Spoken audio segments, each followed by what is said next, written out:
जय हिंद दोस्तों, मैं हूं आशीष और आप सबको इंडिया में जान पर स्वागत है।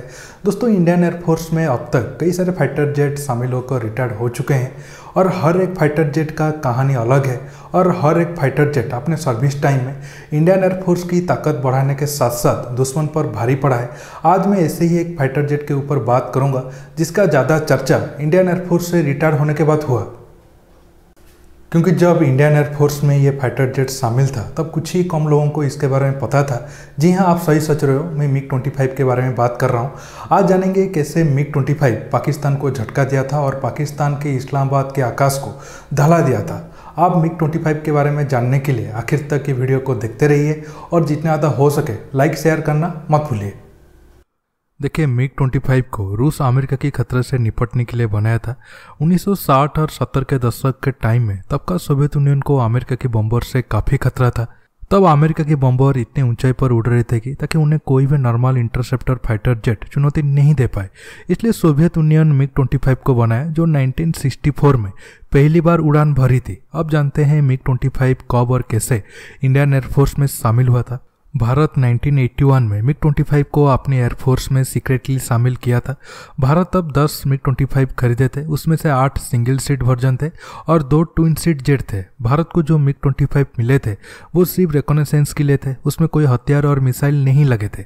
हालांकि रूस MiG-25 को उस टाइम की अमेरिका के F-16 और F-15 की तरह डॉग फाइट के लिए नहीं बनाया था। MiG-25 को रूस तब मुख्यतः 3 काम के लिए बनाया था: रेकोनेसेंस, इंटरसेप्टर और बॉम्बिंग वर्जन। भारत तब रेकोनेसेंस के लिए ही MiG-25 को लिया था, क्योंकि तब 1980 के दशक में उतना एडवांस सैटेलाइट तो था नहीं जिसके बदौलत भारत दुश्मन देश पर नज़र रख सके।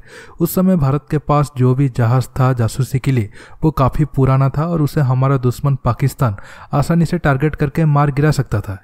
इसलिए भारत को जरूरत थी MiG-25 जैसा विमान जिसे मारना तो दूर, चैलेंज कर पाना पाकिस्तान की बस की बात नहीं था। अब मैं आपको MiG-25 की कुछ खासियत के बारे में बताता हूँ। दोस्तों, MiG-25 3.2 मैक मैक्सिमम स्पीड से ट्रैवल कर सकता था। अगर कोई फाइटर जेट इतनी स्पीड से ट्रैवल करता है तो आज के टाइम में कोई भी मिसाइल वो जेट को मार गिराना आसान नहीं होगा। उस टाइम में तो कोई ऐसा मिसाइल था भी नहीं जो इतनी तेज में जा रहे MiG-25 को मार गिरा सके। MiG-25 का तब क्रूजिंग स्पीड थी 2.8 मैक। आज के टाइम में जितनी भी अच्छा फाइटर जेट है, F-15, F-35, F-22, Rafale, Sukhoi 35 या फिर सुखोई 57, वो कोई भी देश का फाइटर जेट हो, किसी का भी मैक्सिमम स्पीड इतना नहीं है। इसके साथ MiG-25 की सर्विस सेलिंग 90,000 फीट था, जो 21 किलोमीटर बनता है। अगर कोई फाइटर जेट इतना ऊपर उड़ेगा तो कोई राडार उसे आसानी से नहीं पकड़ पाएगा। इंडियन एयरफोर्स पायलट जो MiG-25 को उड़ाते थे, उनका कहना था हम MiG-25 को इतना ऊपर ले जाते थे कि हमें पूरा हिमालय रेंज नजर आता था। कोई और दूसरा फाइटर जेट के साथ ऐसा करना नामुमकिन था। इतना ही नहीं, 1977 में रशियन पायलट अलेक्जेंडर फेडोटोव ने MiG-25 के जरिए 1,23,000 फीट के अल्टीट्यूड में पहुंचे थे, जो एक वर्ल्ड रिकॉर्ड था जो अब तक कायम है। MiG-25 में 2 तुमनस्काय टर्बोफैन इंजन इस्तेमाल होता था। इसके साथ MiG-25 में 1200 mm की कैमरा लगा था, जिसके मदद से MiG-25 पंजाब और कश्मीर के आसमान में उड़कर ही पाकिस्तान की फोटो ले सकता था। दोस्तों, MiG-25 को जब भारत लाया गया था तब डिसमेंटल कंडीशन में लाया गया था और बरेली एयरबेस में MiG-25 को बाद में असेंबल किया गया। इंडियन एयरफोर्स में MiG-25 के बारे में सिर्फ उन लोगों को पता था जो इस विमान को उड़ा रहे थे या MiG-25 की मेंटेनेंस कर रहे थे। अब जानते हैं कैसे MiG-25 पाकिस्तान की हवा टाइट कर दी थी। दोस्तों, जब MiG-25 हमारे पास था तब हर महीने 20 से 25 बार बॉर्डर के चक्कर वो लगाते थे। आप अंदाजा लगाओ MiG-25 को तब कितना यूज किया गया होगा। दोस्तों, ये बात है साल 1997 की। तब हमारा MiG-25 पाकिस्तान के अंदर इस्लामाबाद तक जाते हैं और फिर पाकिस्तान में प्रवेश करने के बाद अपने मिशन के तहत इस एयरक्राफ्ट ने इस्लामाबाद के पास कई सामरिक ठिकानों की तस्वीरें लेते हैं। जब MiG-25 मिशन को खत्म करके भारत की तरफ आ रहे थे तब पायलट ने MiG-25 की स्पीड को सबसोनिक से सुपरसोनिक कर दिया, जिससे सोनिक बूम क्रिएट हुआ और इस्लामाबाद के आसमान तेज आवाज से दहल गया। जब तक पाकिस्तान के राडार MiG-25 को पकड़कर उसके पीछे F-16 को भेजते तब तक विमान इंडिया पहुंच चुका था। अगर पाकिस्तान के F-16 तुरंत आ भी जाते तो MiG-25 की वो कुछ भी नहीं कर सकते थे, क्योंकि MiG-25 की क्रूज स्पीड जितना था F-16 की मैक्सिमम स्पीड ही उतना नहीं था। इसके साथ MiG-25 90,000 फीट की ऊंचाई तक जा सकती थी, लेकिन F-16 सिर्फ 50,000 फीट की ऊंचाई तक जा सकता था। MiG-25 में डिफेंस के लिए कोई भी मिसाइल नहीं था, स्पीड ही MiG-25 का सबसे बड़ा ताकत था।